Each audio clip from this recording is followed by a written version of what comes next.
Hello students, कैसे हैं आप सब लोग? उम्मीद करती हूँ कैसे होंगे। मैं Meena Rana ICT virtual class में आपका स्वागत। फ्रेंड्स, हम पढ़ रहे हैं क्लास 12 की आरोह पाठ्य पुस्तिका आत्मपरिचय। तो इसमें हमने 2 काव्यांशों को पढ़ लिया, ठीक है। यहाँ पर ये जो आपका आत्म परिचय कविता है, ये लिखी है हरिवंश राय। तो जैसा कि हमने प्रीवियस लेक्चर में आपको यहाँ पर 2 जो काव्यांश है वो पढ़ा दिए थे, साथ में इसका जो सारांश है। तो यहाँ पहले काव्यांश में कवि ने क्या कहा है कि मैं जग, चलिए पहले काव्यांश में कवि ने क्या कहा है, मैं जग जीवन का भार लिए फिर, मैं जग जीवन का भार लिए फिरता, फिर भी जीवन में प्यार लिए, कर दिया किसी ने झंकृत जिनको, छूकर मैं सांसों के 2 तार लिए, मैं स्नेह सुरा का पान किया करता, मैं कभी न जग का ध्यान किया, जग पूछ रहा उनको जो जग की गाते, मैं अपने मन ध्यान किया। जैसे कि आपका यहाँ हमने इसके शब्दार्थ भी आपको लिखा दिए। कवि कहते हैं कि मैं जग जीवन का भार लिए फिर, कवि ने कहा है कि मैं जीवन का भार लिए, भी कठिनाई आती है उन सभी का भार लिए, फिर भी जीवन में प्यार लिए, फिर अपने जीवन में प्यार लिए, कर दिया किसी ने झंकृत जिनको, पर कहते हैं मेरे दिल के तारों को, यानी मेरे मन के तारों को, मन के तार होते हैं, उन तारों को किसी ने छू लिया है, मैं सांसों के 2 तार लिए फिर, और उन जिन तारों को जो है किसी ने छू दिया है, प्रेम से जो है उनको छूता है, मैं सांसों के तार लिए, और उन्हीं सांसों के 2 तार लिए मैं जो हूँ। आगे कहते हैं मैं स्नेह सुरा का पान किया करता हूँ, कहते हैं मैं स्नेह यानी प्रेम, और सुरा होता है आपका क्या, शराब, ठीक है। तो कहते जैसे शराबी जो है क्या रहता है, वो जब शराब पीता है तो वो मस्त रहता है, उसे जो है किसी और अन्य की जो है दुनिया की परवाह नहीं रहती। ऐसे ही कवि कहते हैं कि मैं भी प्रेम का जो है शराब पी मैं पिया कर, मैं कभी न जग का ध्यान किया कर। कवि कहते हैं मैं कभी दुनिया की परवाह नहीं करता हूँ, मैं कभी न जग का ध्यान किया करता, जग पूछ रहा उनको जो जग की गा, क्योंकि जग जो है, संसार जो है, उन्हीं को पूछता है जो संसार के की गाते हैं, यानी कि उनका गुणगान करते।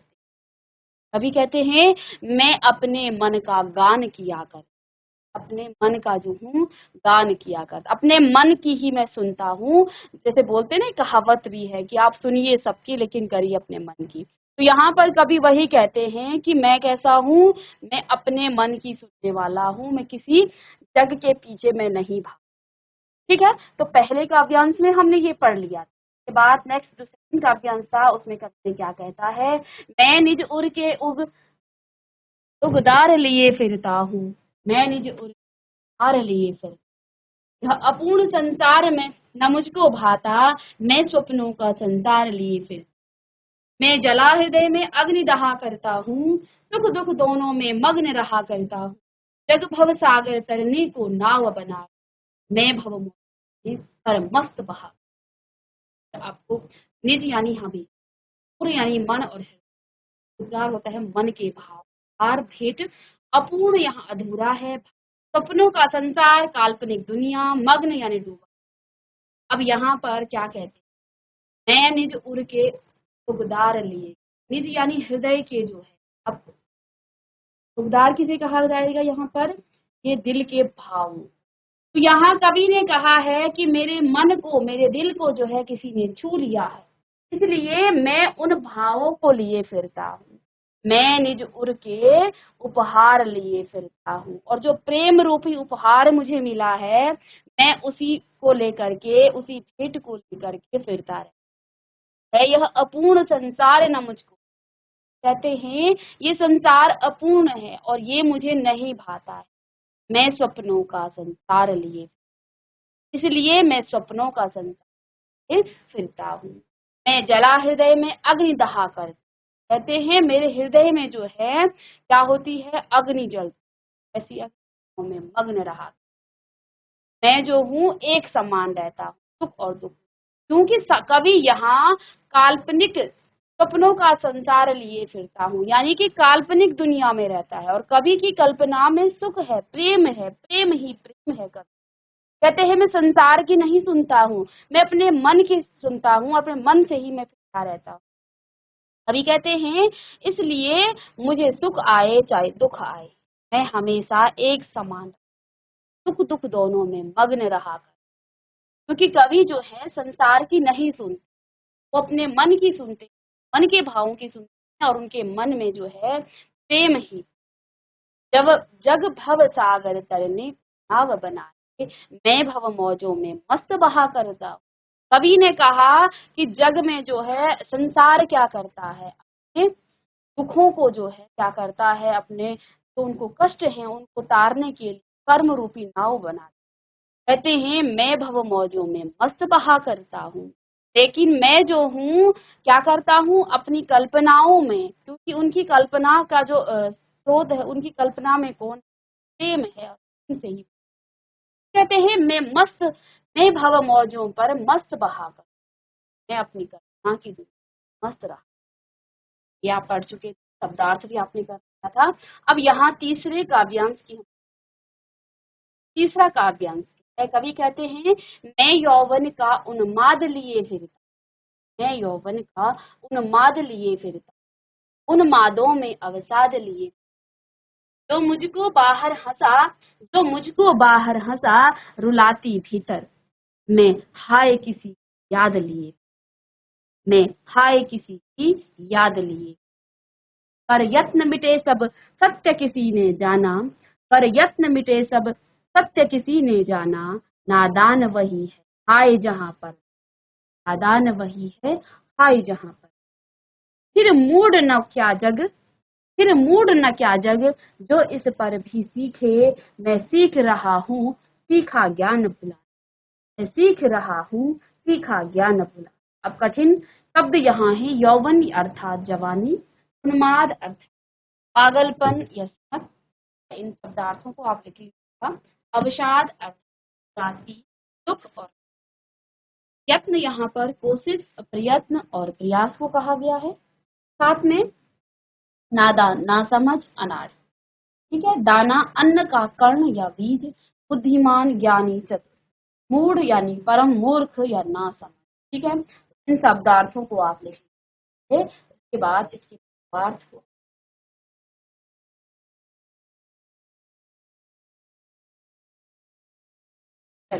यौवन अर्थात यानी पागलपन, कनक अवसाद उदासी, दुख अर्थात निराश, यत्न अर्थात प्रयास। आगे देखिए नादान कहेंगे आप, ना समझ या फिर अनाड़ी भी आप कह सकते। दाना अन्न का एक कर्ण या बीज, बुद्धिमान ज्ञानी चतुर, मूढ़ यानी परम मूर्ख, नाश। अब आइए इसका भावार्थ जानते हैं, व्याख्या जानते हैं। तो ये पंक्तियां हैं, इसमें जो है ये कहा हमारी आत्म परिचय, और आत्म परिचय कविता के कवि हरिवंश राय बच्चन। उक्त पंक्तियों में कवि कहते हैं कि वह अपनी जवानी के पागलपन मस्ती, कवि क्या कह रहे हैं, वह अपनी जवानी के पागलपन, इस पागलपन के कारण कवि अनेक दुखों व निराशा का वो सामना। तो देखिए क्योंकि जवानी में जो है, जवानी के पागलपन की मस्ती में जो है कवि घूमता रहता है। कहते हैं इस पागलपन के कारण कवि अनेक दुखों व निराशा का भी वो सामना कर, और वह इन दुखों व निराशा को साथ में लिए फिर साथ वह अपना जीवन दुखों व निराशा के साथ जी। कभी किसी प्रिय को याद करता है कि याद उसे बाहर से तो हंसा जाती है, परंतु उनका जो मन है वो रो देता है। याद आने पर कवि का मन जो है व्याकुल हो जाता है। आगे कवि ने क्या कहा है, कवि आगे कहता है कि इस संसार में लोगों ने सत्य को जानने की कोशिश, परंतु कोई भी सत्य की जो खोज नहीं कर पाया, उसको वो जान पाए और बिना सत्य जाने ही इस संसार को छोड़कर चले गए। यहाँ कवि ने क्या कहा है, कई लोगों ने कैसे जानना है, लेकिन ये जो उनकी ना, कवि बताते हैं कि नादान अर्थात मूर्ख भी, बात पर मूर्ख भी वही होते हैं जहाँ समझदार एवं चतुर होते हैं। कवि के कहने का तात्पर्य यह है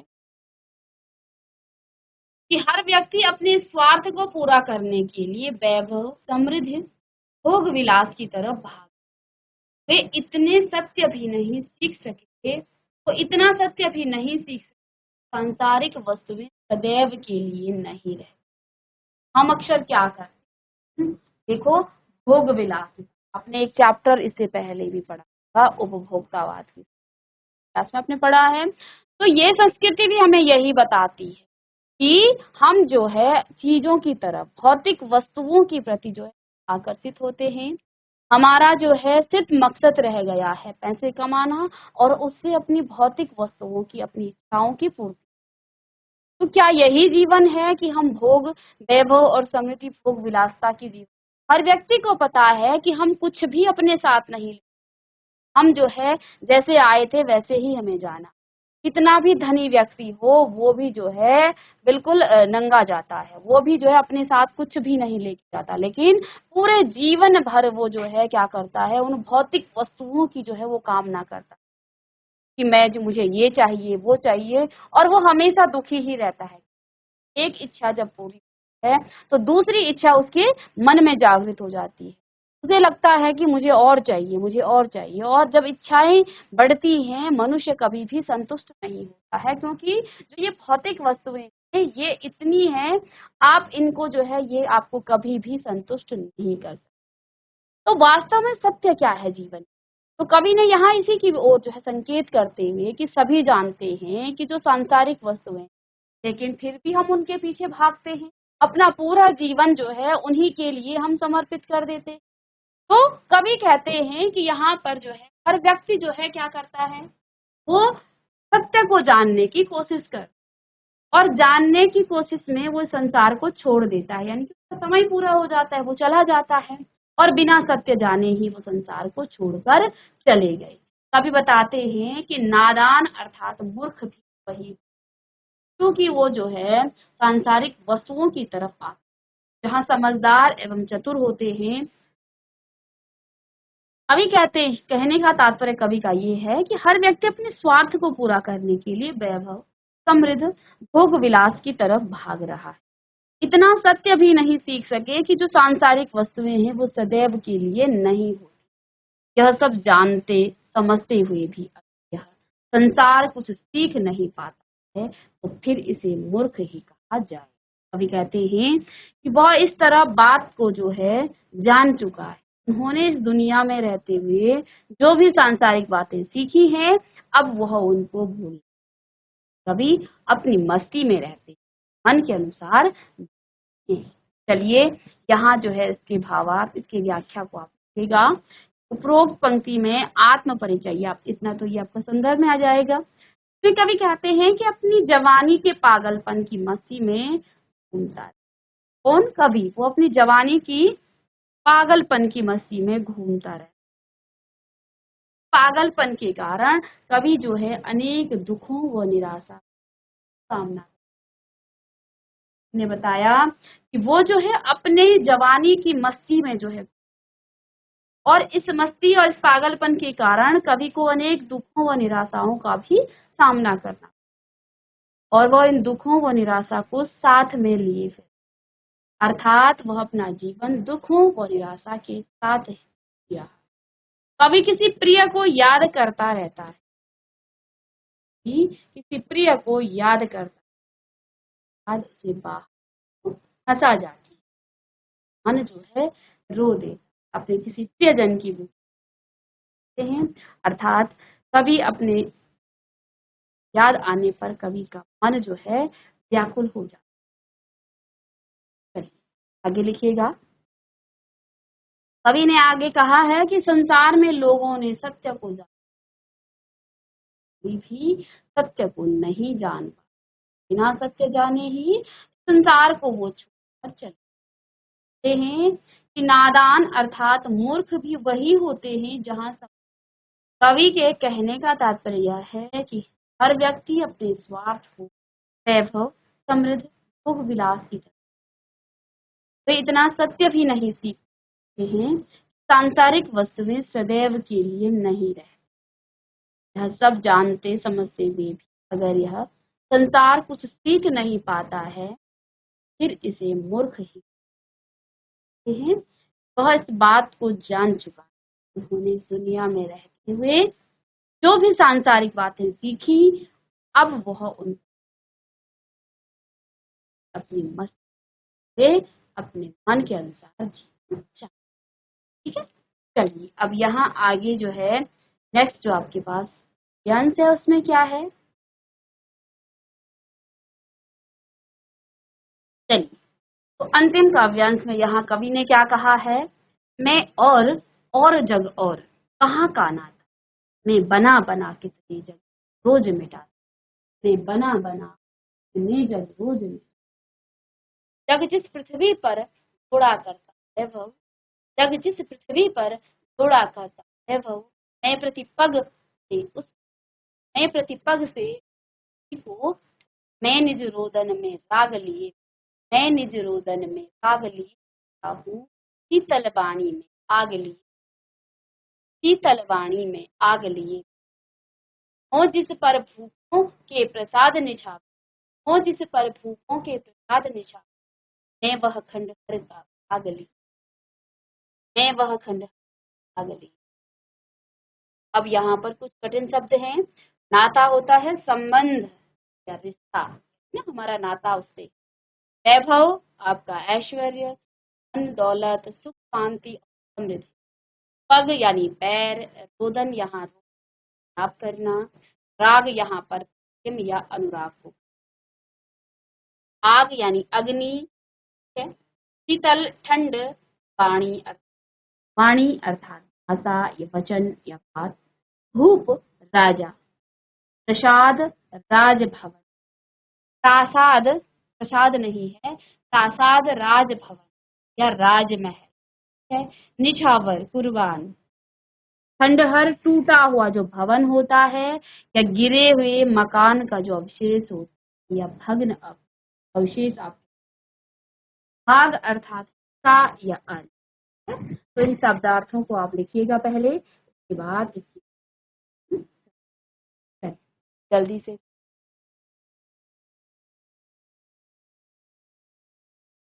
चलिए अब इस पंक्ति में यहाँ